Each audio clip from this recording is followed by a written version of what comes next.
2018 Porsche Macan Turbo Review, sports car on stilts.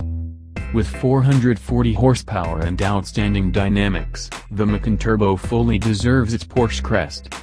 Verdict. Believe it or not, there are still people in this world who hate the idea of the Macan. It's not a real Porsche. You've no doubt heard this before. But I'm telling you, the Macan is as much a proper Porsche as any other car in the company's lineup. And it takes about 15 minutes behind the wheel to realize that. That's especially true with the range-topping Macan Turbo. A potent turbo V6 offers tremendous power, and underneath that functional body, there's a wonderful chassis, exquisitely tuned to make this one of the best driving SUVs on the road today. As for this version, equipped with the Performance Pack, well, let's just call it a Macan Turbo S. It's an absolute gem. Of course, it's not perfect. As you'll read in the sections below, the Macan's performance and luxury come at a big cost.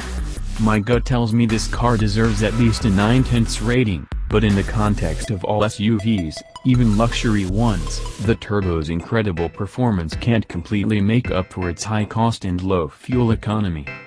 Design and exterior. A lot of people say the Macan looks like a 7/8 version of the Cayenne, but I have to ask, is that such a bad thing? I love the slope of the roofline, the chiseled front end, and the super clean rear. It looks even better with the badge delete option. This car has the turbo exterior package, which gets you these 21-inch wheels, LED headlights, black air intakes, a body-colored roof spoiler, black side blades, black sport exhaust tips, and more. An expensive kit, to be sure, and to be honest, the Macan Turbo looks just as great without it. Line this coupe up against a Mercedes GLC or Audi Q5, and to my eye, it's the prettiest of the bunch. Interior and comfort.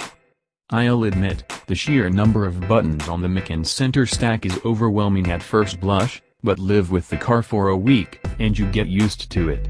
In fact, I enjoy the fact that there are physical buttons for everything, no car systems hidden in infotainment menus, everything clearly labeled. That aside, the Macan's cabin uses a simple, easy-to-navigate layout, with a small gauge cluster, infotainment screen front and center, and only a few steering wheel mounted controls. It's a nice place to spend time, too. Front seats are electronically adjustable in all directions, and side bolsters on the seat backs and bottoms can be positioned to your exact liking, as well. The seats themselves are super comfortable and supportive. You won't suffer fatigue after hours of driving. Unfortunately, the rear bench only offers okay amounts of head in legroom, and cargo space tops out at just 53 cubic feet with the seats folded, which is on the smaller side of average. There are certainly roomier alternatives to be had in the premium coupe space. Technology and connectivity. I'll admit, the sheer number of buttons on the Macan's center stack is overwhelming at first blush, but live with the car for a week, and you get used to it. In fact, I enjoy the fact that there are physical buttons for everything, no car systems hidden in infotainment menus, everything clearly labeled. That aside, the Macan's cabin uses a simple, easy-to-navigate layout, with a small gauge cluster, infotainment screen front and center, and only a few steering wheel mounted controls. It's a nice place to spend time, too. Front seats are electronically adjustable in all directions, and side bolsters on the seat backs and bottoms can be positioned to your exact liking, as well. The seats themselves are super comfortable and supportive. You won't suffer fatigue after hours of driving. Unfortunately, the rear bench only offers okay amounts of head in legroom, and cargo space tops out at just 53 cubic feet with the seats folded, which is on the smaller side of average. There are certainly roomier alternatives to be had in the premium coupe space. Performance and handling. As you'd expect from any car with Porsche and turbo in its name, this Macan is a superstar on the road. This performance pack model adds an extra 40 horsepower and 36 pound-feet of torque to the already potent Macan Turbo, for final output numbers of 440 horsepower and 442 pounds-to-foot. But it's not just about numbers or straight-line speed, 0-60 in 4.2 seconds, by the way. The Macan deserves high marks for its incredible balance and composure, even on winding roads.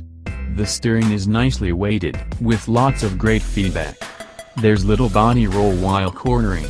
The ride quality is superb, even on these huge 21-inch wheels. I'd probably be just as happy driving a less expensive Macan GTS, but there's no arguing that the Turbo is a standout performer amongst premium crossovers. Safety features. Macan Turbo modules come standard with blind spot monitoring, lane departure warning, and adaptive cruise control, among other niceties. But it lacks any active collision prevention, mitigation technology or semi-autonomous features. Porsche will soon offer its new InnoDrive driver assistance tech on the 2018 Panamera and 2019 Cayenne, and it'll hopefully make its way down to the Macan and the crossover's next generation. Running costs and fuel economy. EPA ratings for the Macan Turbo come in at 17 miles per gallon city, 23 highway, and 19 combined, which, these days, are pretty low. Plus, if you're like me, you'll be digging into the throttle on a regular basis to get the most out of this really great driving package. Expect to see real-world fuel economy numbers in the high teens. And remember, the Macan only sips premium fuel, so there's a slight cost penalty every time you visit the pump. A small price to pay for something that's so sweet to drive.